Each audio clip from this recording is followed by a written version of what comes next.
बहू का तकिया कलाम। सिद्धि की एक आदत थी। उसे इंग्लिश के शब्दों को अपनी हर बात के बीच में बोलने का बड़ा शौक था, खास तौर से स्टॉप। स्टॉप मम्मी जी, ये क्या कर रही हैं? बिल्कुल स्टॉप हो जाइए। कितनी बार कहा है कि किचन में कुछ भी सामान इधर उधर करने से पहले पूछ लीजिए। अरे क्या स्टॉप स्टॉप करती रहती है। तेरा बस चले तो पूरी दुनिया स्टॉप करा दे। और हाँ, सामान इधर उधर नहीं, मैं बस ये देख रही थी कि चीनी कहाँ है। चाय पीने की तलब थी।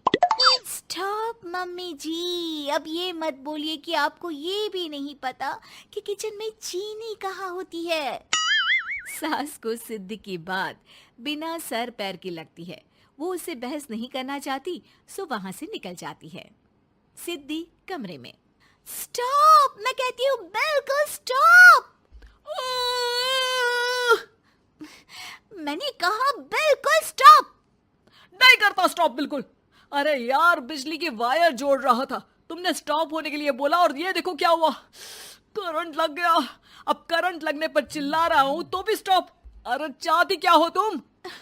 स्टॉप, मैं क्या चाहती हूँ? अरे अब कैसे स्टॉप हो जाऊं? मेरा मतलब है स्टॉप स्टॉप। सिद्धि फिर चली जाती है सब्जी वाले के पास। भैया, वो बैंगन किलो और आलू 5 किलो। Stop stop. काफी देर होने के बाद भी सिद्धि को उसका सामान नहीं मिलता। क्या है भैया, कब से बोल रही हूँ आलू 5 किलो, बैंगन 2 किलो, फिर दे क्यों नहीं दे रहे हो? भैया स्टॉप। बहन जी, मैं तो 2 मिनट में तोल दूं, लेकिन आप ही तो बोल रही हैं स्टॉप। अब इतनी तो अंग्रेजी हम भी जानते हैं ना कि स्टॉप का मतलब होता है कि रुक जाओ, तो रुक गए भाई। अरे यार, क्या लोग हैं। स्टॉप। अरे तोलो तोलो चलो। किसी तरह सामान लेकर सिद्धि घर आती है, जहां वो देखती है कि ढेर सारे मेहमान बैठे होते हैं। सिद्धि आते ही जोर से चिल्लाती है, स्टॉप! आप यहाँ सब कैसे? अरे अब कैसे स्टॉप हो जावे बहू, जितना आना था आ गए हम। हाँ बैठिए ना। सासू माँ, आप बात करिए, मैं चाय बनाकर ला रही हूँ। सभी बात करने में लग जाते हैं कि तभी सिद्धि किचन से निकल कर आ जाती है। Stop stop. अरे क्या खाएंगे आप लोग? पकौड़ी बना दूं या चीला, या फिर इडली बना दूं? अरे जो मर्जी बना दो, बस ले आओ जल्दी से बहू, इन लोगों को निकलना है, कोई जरूरी बात करने आए हैं। अच्छा स्टॉप। सिद्धि स्टॉप वाला अपना तकिया कलाम बोलकर निकल जाती है, लेकिन थोड़ी देर बाद जब वो कमरे में चाय नाश्ते के साथ आती है तो जरूरी बात हो गई आप लोगों की, या मेरे डर से शांत हो गए कि चुप हो जाओ, सिद्धि आ गई है। बोलिए ना। बस जैसे ही सिद्धि ने कहा बोलिए ना, घर में चकर पकर की आवाज गूंजने लगती है। अरे तुम स्टॉप क्या बोल कर गई, सभी शांत हो गए, अब बात शुरू करेंगे। हाँ भाई बहू, तुम वो स्टॉप बोल कर गई तो हम लोगों को लगा कि शायद तुम भी सुनना चाहती हो कि हम लोग क्या बात कर रहे हैं। फिर जो मेहमानों की बात शुरू होती है वो घंटों बीत जाते हैं, चलती ही रहती है। अरे तेरे स्टॉप के चक्कर में दोपहर हो गई, अब जाकर सबके लिए जा खाना बना कर लिया। तभी स्टॉप नहीं बोला होता तो अब तक बात खत्म हो चुकी होती। बेचारी सिद्धि करती भी क्या, खुद के स्टॉप बोलने की आदत से खुद ही परेशानी मोल लेती है।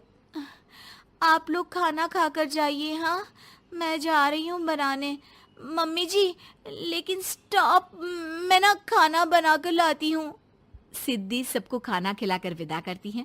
पूरी तरह से थक चुकी सिद्धि शाम को पार्क में वॉक करने जाती है। स्टॉप यार, आज तो मैंने बहुत खा लिया, पेट लग रहा है कि फट ही जाएगा। सहेली एक जगह खड़ी होकर सिद्धि की बातें सुनती है। सिद्धि उसे दिन भर की सारी बातें कहती हैं। स्टॉप यार स्टॉप, चल मैं घर जा रही हूँ। सोचा था थोड़ा वॉक कर लूंगी, पेट हल्का हो जाएगा। सारा दिन काम कर करके थक भी गई थी, लेकिन यार तेरे कारण बस खड़ी ही रह गई। वैसे तो पार्क करने क्या आई थी? और यार बड़ी अजीब लड़की है, मैंने कितनी बार बोला कि मैं वॉक पर आई थी, लेकिन तू स्टॉप स्टॉप बोलकर रोक लेती थी मुझे। यार प्लीज अब तू जा, मैं वॉक करके ही घर जाऊंगी। ओ यार, वो स्टॉप तो मेरा तकिया कलाम है। घर के सभी लोग सिद्धि के स्टॉप से परेशान थे। वे कभी उसके बोलने पर स्टॉप हो जाते तो मुसीबत आ जाती, कभी नहीं होते तो भी मुसीबत आ जाती। अरे मैं तो इस बहू के तकिया कलाम से परेशान हो गई हूँ। अरे कोई तो उसकी ये आदत हटाए। देखो माँ, ये जो आदत होती है ना, जब तक खुद की जान पर न बन जाए आदत छूटती नहीं। अरे उसकी जान पर बनाए उससे हमें क्या, हम लोगों के लिए तो ये परेशानी का कारण बनती ही जा रही है। उधर सिद्धि खुद सोचती है, अरे यार, पहले बाजार से देर, फिर दिन का सारा खाना, और फिर पार्क में मैं टहल भी नहीं पाई। क्या करूं? इस तकिया कलाम के कारण मैं खुद ही परेशानी झेल लेती हूँ। एक काम करती हूँ, आज से सोच समझकर बोला करूंगी। बहू स्कूटी उठाती है और निकल जाती है, लेकिन जैसे ही वो बीच चौक पर पहुंचती है, स्कूटी फिसल जाती है और वो नीचे गिर जाती है। हाय रे, कोई तो बचाओ, किसने टक्कर मार दी मुझे? कितना दर्द हो रहा है, कोई तो डॉक्टर के पास लेकर चलो। स्टॉप। बस जैसे ही बहू स्टॉप बोलती है, सारे वहीं रुक जाते हैं।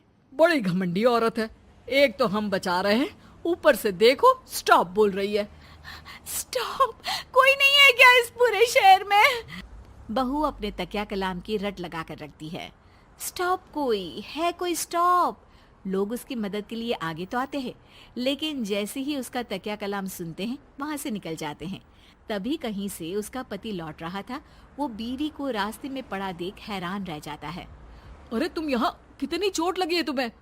पति आसपास खड़े लोगों पर गुस्सा हो जाता है। आप लोगों को दिखाई नहीं दे रहा कि मेरी बीवी को चोट लगी है? कोई भी नहीं है जो उसे उठाकर बिठा सके? अरे भाई साहब, कोई क्या मदद करे इस महिला की?